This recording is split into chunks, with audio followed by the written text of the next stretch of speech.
How do I know if I have endometriosis?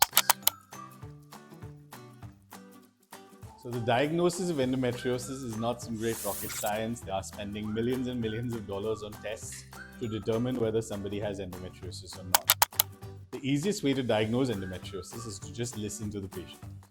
She will literally tell you exactly where the pain is, what the pattern of pain is, which is going to help you map the disease and then confirm it with imaging. So let's talk about early signs and red flags to watch out for.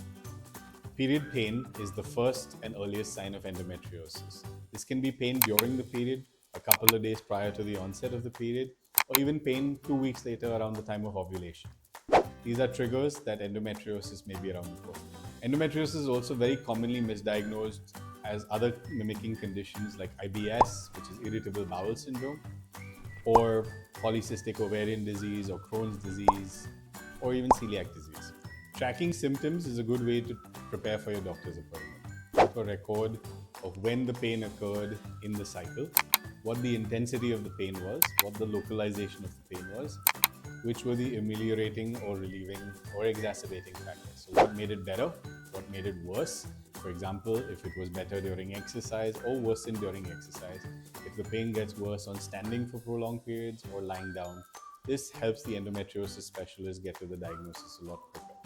The average endometriosis patient takes 7 to 10 years for a diagnosis, and they see an average of 5 to 10 doctors before they actually find the specialist.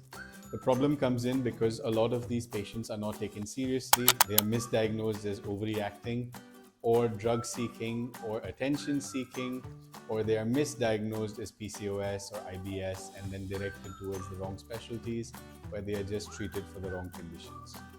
As a patient, you can start to advocate for yourself and ask your doctor if you could have endometriosis or any other related condition that may be causing the pain.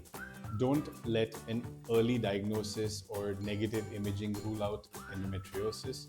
Ask if you can be referred to a specialist to make sure that this is not getting missed out on in its early stages.